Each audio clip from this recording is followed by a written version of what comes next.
All right, folks, what is going on? Back with another video, and today, Coach Clay Helton, the era of his coaching career begins. We're going to get into what was said while he was in my hometown of Savannah at the quarterback club. We're going to get into a few things of that, and I'm going to give you my thoughts on people that he's bringing in, people that he going to keep, and all the other things under that umbrella. I I'm in the middle of this about being really excited and really being really cautious. But like I said, let's get into this. Welcome to the First and Frame Race channel. I'm VF Baller. Over here, we talk about Georgia Southern football. We also talk about Atlanta Falcons football.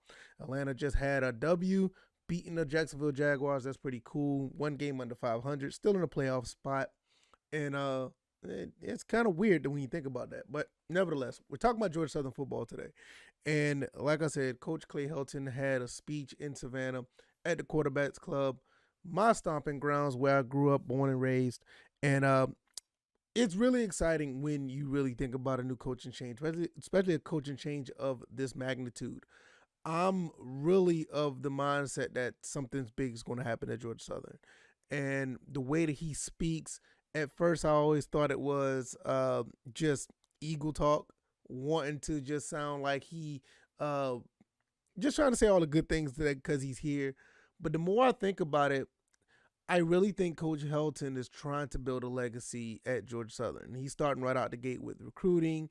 Um, like at the Christmas, I said Christmas, at the quarterback club, he said some of the right things. And one line that he said that I'm going to mention shortly that really shocked me, that was like, okay, I feel that this is, you know, this is where he wants to be and this is what he wants to do. Um, First things first, let's talk about coaching staff. He is bringing somebody from Auburn over for player personnel, which is going to be really big for recruiting. He's already had his footprint throughout the state of Georgia with recruiting. I talked about that on the First and Frame Race episode of the podcast. Um, Maybe you guys could check that out. I'll probably have the link up in the corner so you guys can check that out.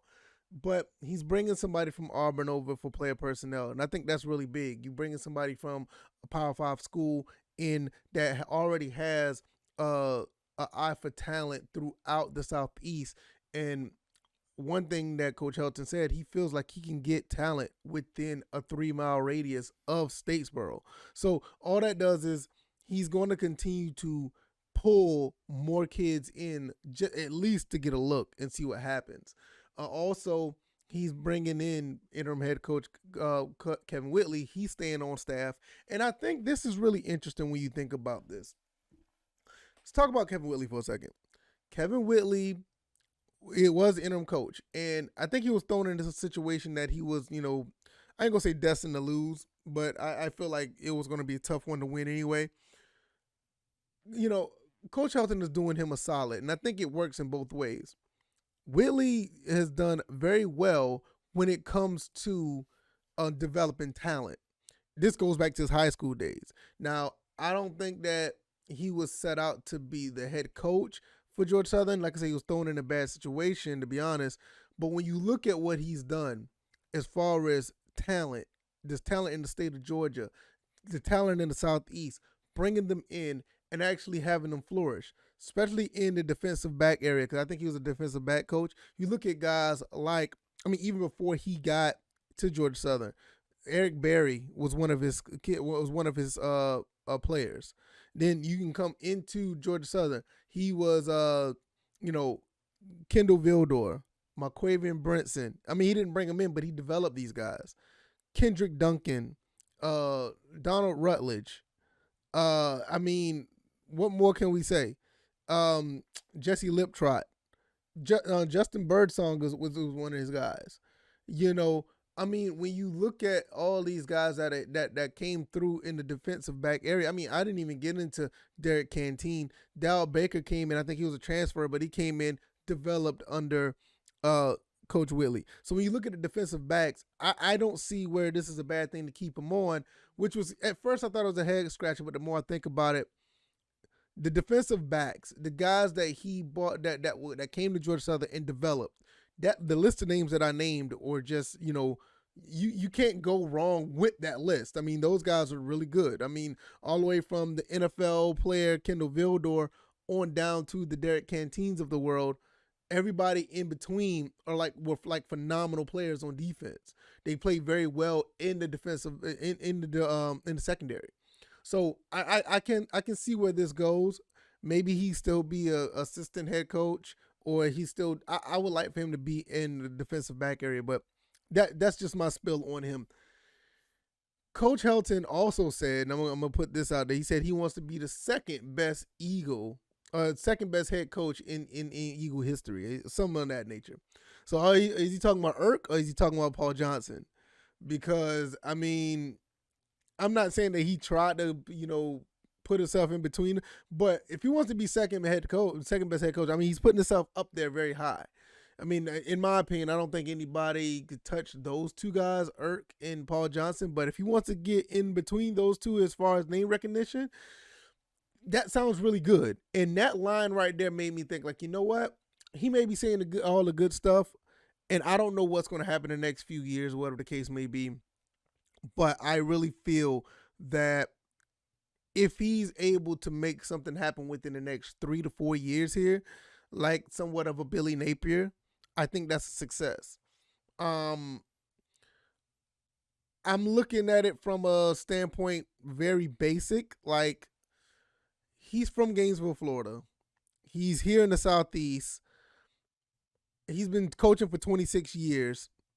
I don't see, I could be wrong, but I don't see him leaving out of the Southeast to go somewhere else.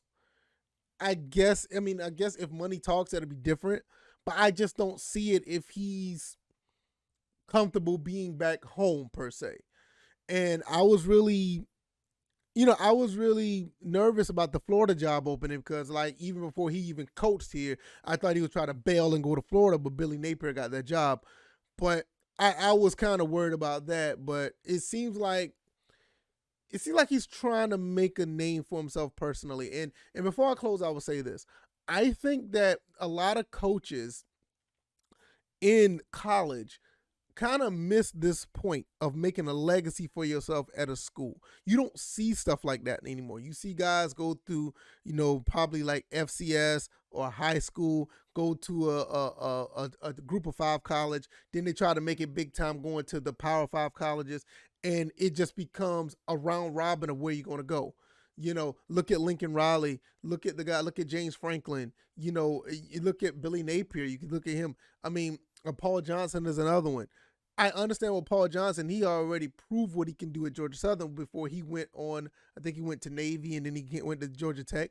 But it just seems like that ladder goes, and it seems like the money is the motivation for the most part.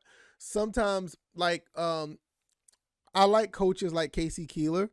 He tends to try to make a name for himself with the college he's in.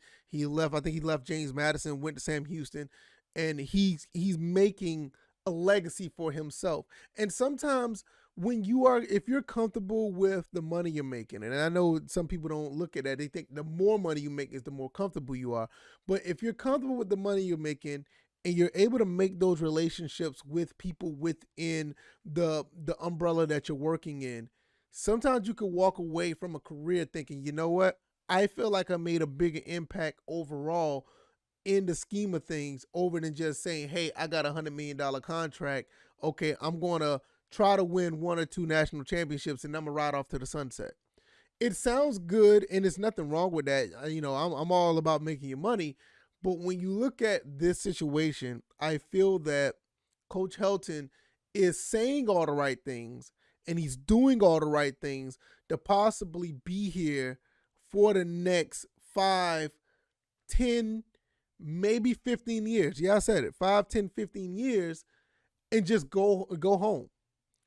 I doubt it that's going to happen, but sometimes you have to say the right things to make it sound good. But that's what it looks like right now. If he extends his contract after the 5 years and do another 5 or 3 or 4 more years, and after that you've been coaching for 30 plus years and you're good, you had a successful career at Georgia Southern, I think that in my eyes, and I'm not a coach, I don't know what I'm talking about. So, but in my eyes, I feel you do that, have, win 80% of your games, 90% of your games, or I'll say even more realistic, 70% of your games, win a few win some Sun Belt titles, get some good bowl wins. You walk away with a pretty good legacy for yourself, and I don't see what's wrong with that. I doubt if that'll happen, but I'll say in an idealistic world, in my view, I think that'll be a pretty good, career to have. Don't know if that's going to happen, but I'm just putting it out there. That's, we can see how that era is going to go, Coach Helton, but we'll see. Hopefully that'll be great, because that'll be good for the program. That'll be good for him. That'll be good for all our fans and the students. But we'll see how that goes. If you like this video, hit the like button, share this video, subscribe to the channel if you haven't already. I know I feel like I was a little long-winded and kind of rambling a little bit, but I hope I made sense to you guys. Hopefully you enjoyed this, and definitely I'll be putting more content out. I have a lot more for the rest of the week. Thank you guys on Patreon who are supporting, and I will see you guys definitely on the next one. You guys take it easy. You guys be blessed. Peace.